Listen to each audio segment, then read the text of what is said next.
What's up? What's up?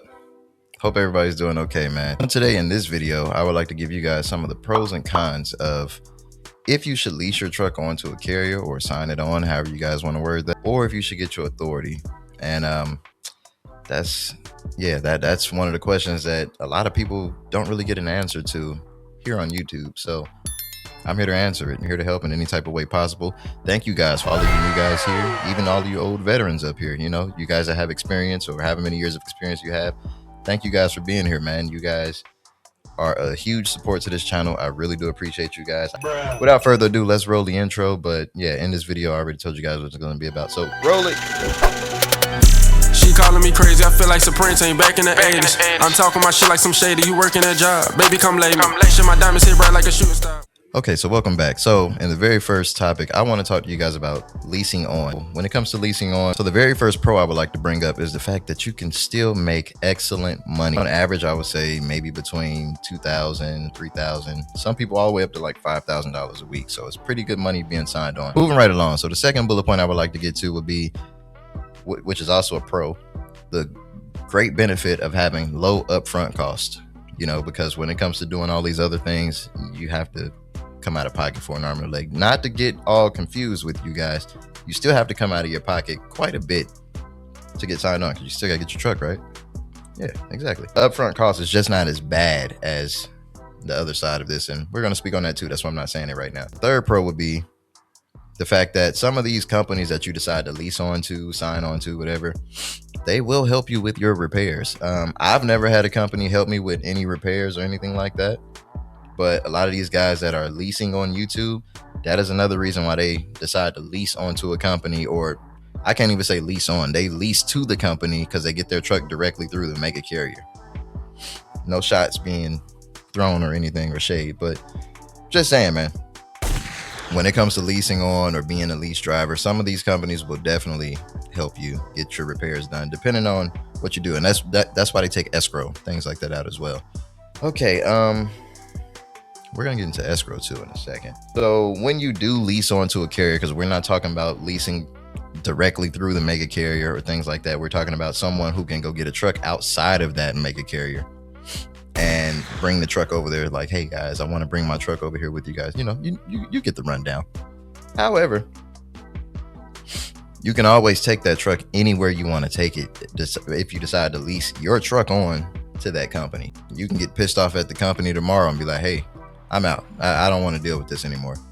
You can very well take your truck and go wherever you want. Now, where I made the mistake is I have day cabs. So a lot of companies, you know, a lot of them want you to be OTR, regional, things like that. If you have day cabs, a lot of them will not allow you to bring a day cab onto their company to be assigned on lease driver, whatever you want to call it. So be mindful of that when you're purchasing your truck. However, the last little pro that I can say would be lower upfront insurance costs as well. I know I kind of talked about that already, but I didn't mention insurance. So that was the fifth bullet point, or however many bullet points that was, like 4, 5, 6, I don't know. Anyway, it's the last one. Yeah, with your insurance being so low upfront, you know, when you get your own authority, yeah, that down payment is going to be kind of crazy. Like, they want you to pay $20,000. Some people saying they're paying like $10,000 a month in insurance. I don't know where they're getting their insurance from, but it's insane. Or how many trucks they're bringing on. Maybe they have multiple trucks. I don't know. If you guys know someone like that, or if you guys are that person that I'm mentioning in this video, let us know something about that, because I have no idea. I've never had my authority, but I do know quite a bit about it. Moving right along onto the lease, or the lease on cons and all those other things or whatever. So bullet point number 1 would be inconsistent loads. You're definitely going to have those days where you're very frustrated dealing with these companies, you know, rationing out loads to you and things like that. That was one of my biggest pet peeves with the last people I was with or whatever. Yeah, they like to give all the loads to the company guys and things like that, because, you know, they want to make sure the big man gets paid first. You know what I mean? That's how it works. So with all that being said, we can move right along to number 2, which is also a controversial bullet point as well. Not even just on the leasing side, but also the authority side. Rate cuts. Rate cuts is a major thing that truckers are dealing with if they decide to go their own way, you know, with their own truck and things like that, their own authority.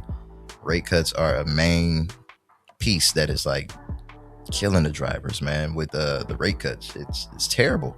It's terrible. And I understand why it happens. I hate the fact that, politics kind of affects the trucking industry, but oh man, whatever. What are we gonna do about it?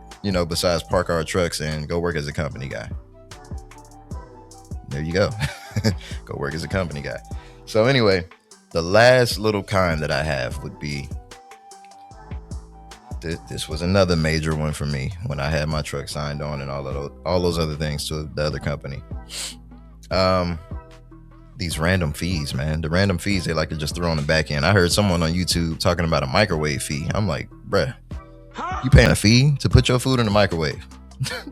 It's insane, bro. Like the way they like do us truck drivers is absolutely ridiculous and downright dastardly. However, yeah, the random fees such as like parking, escrow out of the blue. Let me give you guys a prime example. One of the companies that I was signed on with, which I choose not to name or whatever the case for whatever reason, they, I went like an entire couple of years or so without paying for parking or anything like that. All of us did, be honest with you, all of us did. And then next thing you know, poof, you have to pay for parking. $200 per truck. And I'm like, bro, how are you guys just gonna do that? When I signed my contract initially, there was no parking fee. Now it's a parking fee. Then this is still staying on that same con for the leasing side. Escrow, I had my escrows maxed out. I didn't owe anything else. Next thing you know, poof, yet again, escrow went up. Oh, no more maxing out at wherever it was at. Now you got to go up about another $2,000 to max it out again.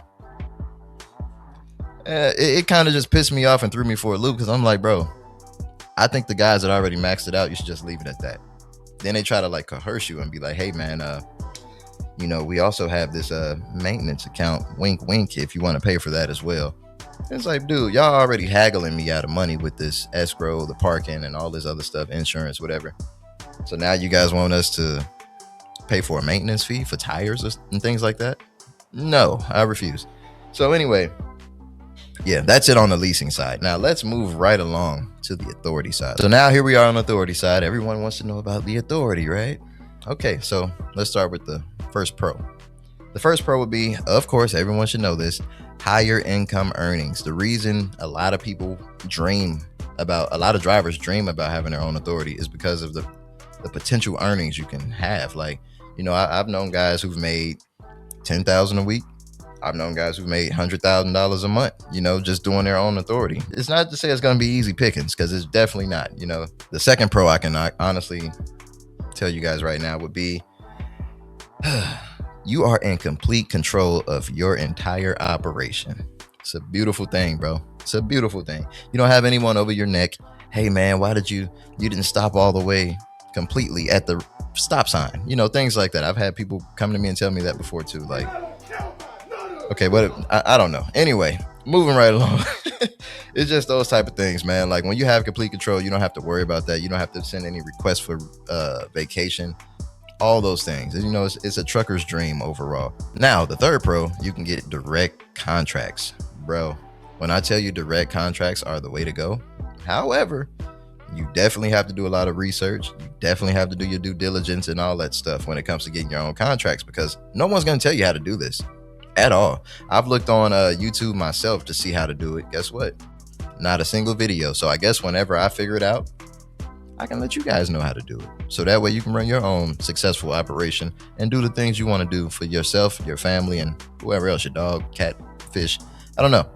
However, the last pro that I have for the authority side, I'm pretty sure if I'm missing one, guys, let me know. Go ahead and drop it in the comments. How I'll either comment back to you. Someone's going to comment back to you or whatever the case. If it isn't me, it'll be someone else.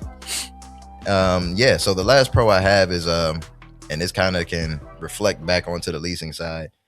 You can drive whatever year of a truck that you want to drive. I don't think you guys heard me. You can drive whatever year of truck that you want to drive. You don't have to worry about, okay, go ahead, you can bring your truck over here, but it has to be within the 10-year range and all this stuff if you're leasing the truck on to a mega carrier. With your own authority, It doesn't matter. It's your operation. Like I said, you're in complete control. Like I said in the last bullet point, complete control. That's why you see guys driving around here with a, I think I put a short up about, what was it? A cab over. It was a cab over truck, like a 1979 or 1980, something like that. A lot of people will look at that truck like, what is that dude doing? Who was he driving with? Who was he signed on with? He signed on with himself, I'm quite sure. It's his truck. You can do what you want with your own operation. However, now moving right along, let's go into the cons, because believe it or not, there's definitely some cons with having your own authority, right? So with the cons, this is an obvious bullet point here. You have higher upfront cost. You guys should already know that you're paying for your own insurance completely. So that means you have to come up with that deductible or deposit, whatever you want to call it, for your insurance all up front. And a lot of these insurance companies, you know what they're asking for? $10,000. That's probably about as high as I've heard, about $10,000 down. If you have it, hey, go for it. But don't be one of those drivers out here that's all you have is $10,000. I'm gonna start my own authority with $10,000. Okay, insurance, $10,000 down. You go give them the $10,000. Next thing you know, guess what? Something happens with your truck. Now you're out of business. You know, that's not a smart move, bro.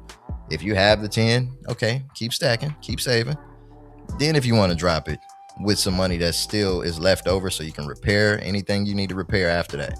Just in case, you know, because you never know. We're talking about trucking here. It's highly volatile. You know what I mean? Like anything can happen any given day. So moving right along to the second point that I have for the authority side, the cons here. You're responsible for everything. So it's kind of like reflecting pretty much. You see what I'm doing here? It's kind of reflecting. So you're responsible for everything.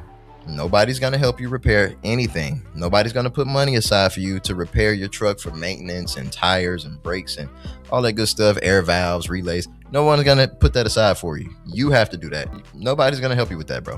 So if you decide to go that route, just keep in mind, no one's going to help you. Don't go spending up all this money just because you got it. That ain't how it works. However, I kind of already talked about this one already because this was the next bullet point. I didn't realize I had this on there. So yeah, I did mention the fact that, you know, no one's going to help you with breakdowns, maintenance fees, and all that stuff anyway. So I have one more bullet point for you guys when it comes to the authority side. And this is a con right here. Okay. Drum roll, everyone, because we are definitely going to need it. Okay. Last con would be the load board is inconsistent. You know, if you don't have a direct contract, this kind of reflects to the pros. You know, you can get direct contracts. I get that. Yeah. But if you don't have a direct contract, here's your outcome. You're on the load board. Everyone's been complaining and crying and moping about this load board for the past, like, I don't know, 5 to 6 years now. And what they're complaining about is the fact that the rates are getting cut. The loads aren't paying that much. Like, they'll send you from New York to California and only try to give you like maybe $4,000 to $5,000. I know I wouldn't do that. I don't know what the rate per mile is for that because I'm not going to do the math really quick for you guys, not today.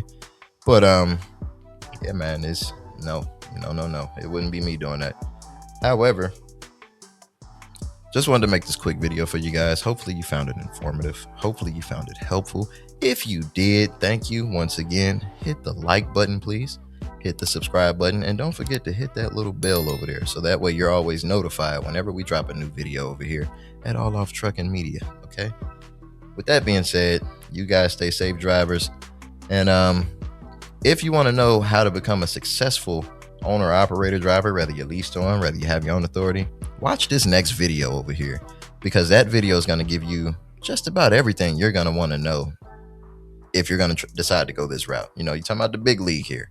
So, all right, guys, that's all I have for you. With that being said, love you guys. Peace. I'm out. You guys be blessed, man.